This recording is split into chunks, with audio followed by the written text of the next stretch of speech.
Mabuhay, this is Bob from Love Beyond the Sea. I want to talk to you about when to end a relationship with a Filipina. We're talking online, very long distance.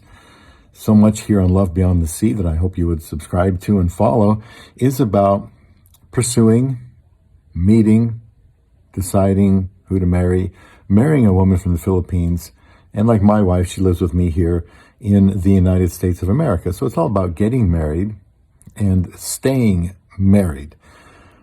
However, we should talk once in a while about how you should know when you should end a relationship. You got something started and, you could want very, very bad to make that relationship last and work to the point that you can overlook some things. And yes, you can end up trying too hard. So just a reminder, I've got a Linktree link up above there that you should be able to see, copy and paste that. Maybe you can just click on it. I don't remember. And it's got a website I have with some resources on it and a book I wrote and also where I met my Filipina wife. Now, I've got like over 30 of these, so I'm going to try to keep it to about 10 a piece and make 3 videos. Please leave comments. You might think of some other things. I'm sure there are some, because most of my focus is on, working things out and staying married. But for example, let's talk about you're chatting with others or she's chatting with others. I had mentioned in a recent video that my wife wanted to only chat with me. This was on like day 5, and we had just really hadn't even got started, but she wanted someone to focus on her. If he was going to be serious and if she was going to be serious, that's the way she wanted it to be. And I had about 5 days head start looking for someone, and I decided, boy, it's getting really hard to narrow my list down. And I did spend a lot of time on it. I made it my part-time job, my second job really, when I wasn't at work, to look for a woman.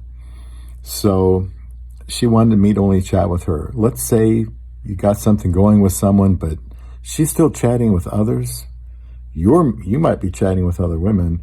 Well, then maybe that's a good opportunity to say, maybe we're not really the right ones for each other. So I'm going to cut her loose. It's best for both of us to go our separate ways. Let me know what you think about that. Let me know what you think about the feeling that you get when you're just not yourself. You're not yourself. For example, you talking to this woman and you feel like, I don't know, the old walking on eggshells terminology. You feel uncomfortable. You can't share your own feelings and thoughts with her. You just feel like it'll get rejected or something like that. You're just basically uncomfortable. Yeah, it's nice to have a pretty woman to talk to, but you're not yourself. You're a little on edge. Pins and needles. You're uncomfortable talking to her. Have you ever felt like that with somebody, and did you have to end that relationship? What about, you're withholding your beliefs, what really drives you, but you get the idea she's not going to be in sync with that. She's not going to be happy with that. The relationship is going to end. You don't want it to end.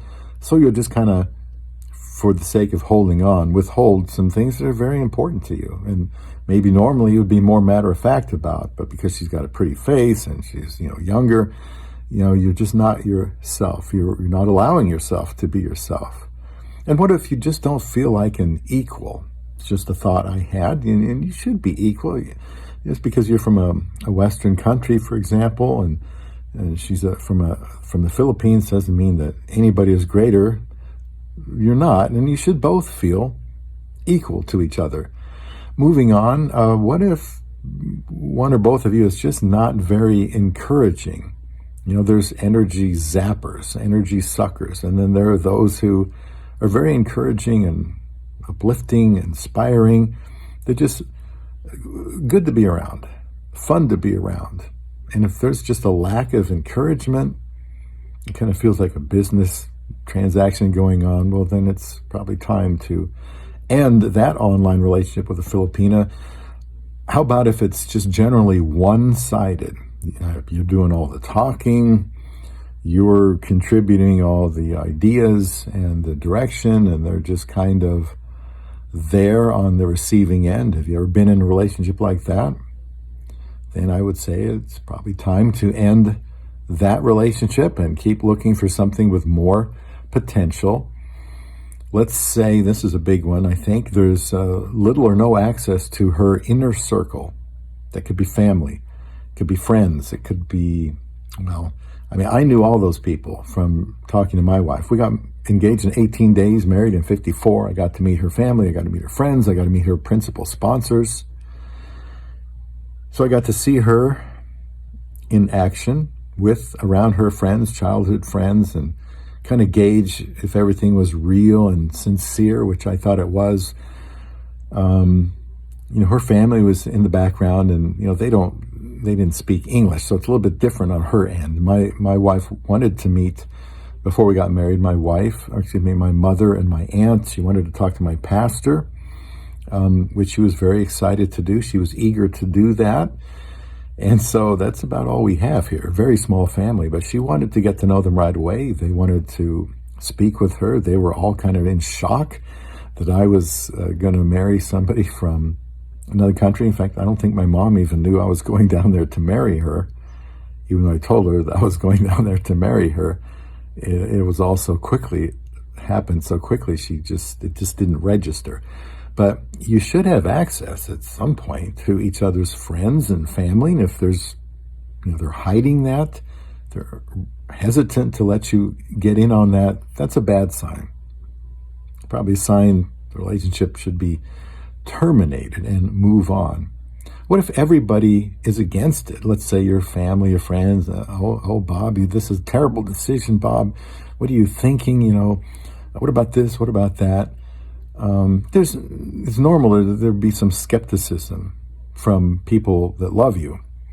But if everybody's picking up on something negative, well, maybe it's time to listen to them.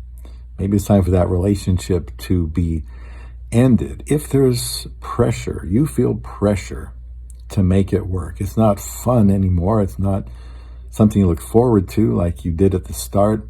There's pressure. I've got to do this. I have to hide the way I feel. I can't go there. I can't bring that up. I can't say that because then she'll be unhappy with me and I don't want to blow it.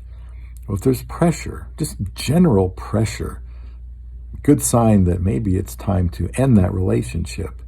Also, if, let's say you're ashamed of her age gap and you're ashamed of meeting with somebody that's so young, well, then there's nothing wrong with having a younger wife. My wife is. It's no big deal to her. It's a big deal to me because I appreciate that so very, very much. But I'm not ashamed of her. You should have no shame at all with the person that you are talking to from the other side of the world. Just a couple more quickies here because I'm quickly running out of time. If there are lies, you notice lies from her, well, pretty hard to regain trust after that, right? And the last one I'll talk about is if one or both of you just doesn't have the time to talk. That's all you can do. You can't meet in person from so far away. So if it's getting hard to find time to talk or want to talk, well, that's a good sign that the relationship isn't going the way it needs to be. And I've got many more I'll try to make over the next couple videos. I know I get long-winded, but I really care about this stuff and I want to help people to be able to find love beyond the sea.